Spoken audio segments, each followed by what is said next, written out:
thank goodness we are in the calm after the storm. That's right. Some of you got hit pretty hard last night by the thunder. May have had a thunder buddy or two with your furry friends, but we are getting some videos and some pictures in of all this damage this morning. And Peyton, the good news is that we are through it. But again, many people have to wake up this morning and clean up yards. And of course, we're on the ground there coming up soon. Yeah, and I mean, this is just beginning for folks across the area. The National Weather Service is going to head out there and start surveying around 7 in the morning.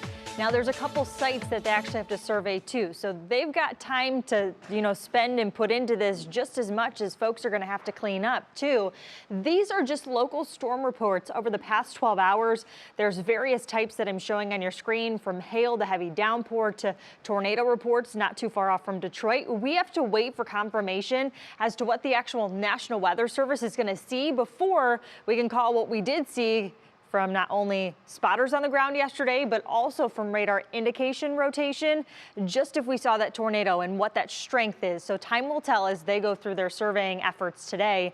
But that one specific supercell that actually passed through parts of Huron County and just sliced through the bottom chunk of Erie County here, the far eastern or western locations of Erie County, it actually drove itself all the way through northeast Ohio. It actually contained itself and recycled and amplified itself yet again, almost for about 160 miles in total, which is so impressive to just think about. It did eventually start to fizzle out in our southern counties. The rotation itself started to broaden on up, which means it's a sign and a key indicator that things are getting weaker in a system. Things are easy this morning, I promise you, for your Friday morning. The roads may be damp in a few spots and obviously some tree limbs maybe across some of the roadways in our western counties. But most of this has been pushed into someone else's zone. For us, just a few spotty showers off the lake, temperatures close to 60 degrees. We're not necessarily done with our rain chances just yet. We've got this area low continuing to wrap about. Spotty showers on the backside of this, but unseasonably cool air too. I'll let you know if Father's Day weekend is any warmer. But Danielle, you've been keeping a close eye on our traffic conditions this morning.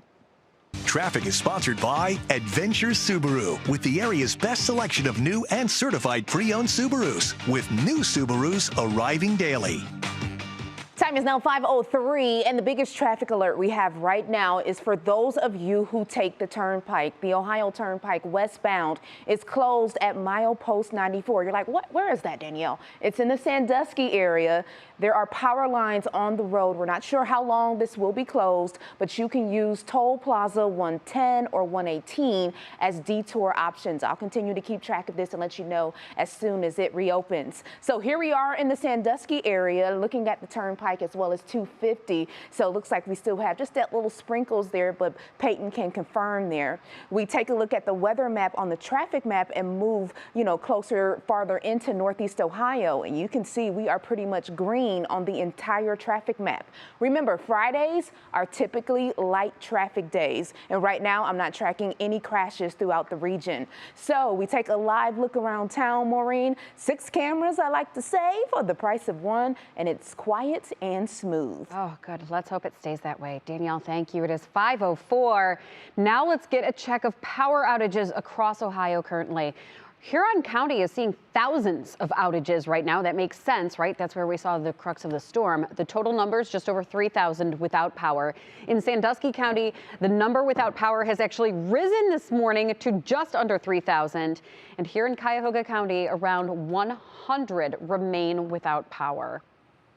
Well, we now turn to the areas hardest hit by storms yesterday. Places out in Sandusky County saw buildings ripped apart, trees uprooted.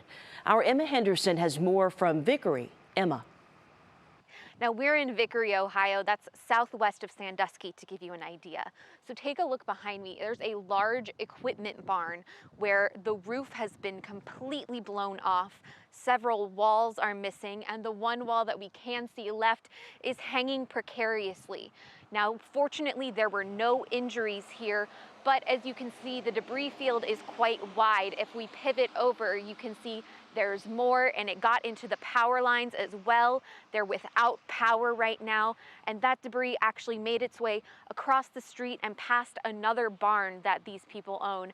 Now, we were able to speak to the owners. They said they weren't home when this happened, but luckily no one was hurt, and all of the animals were also secure in this situation.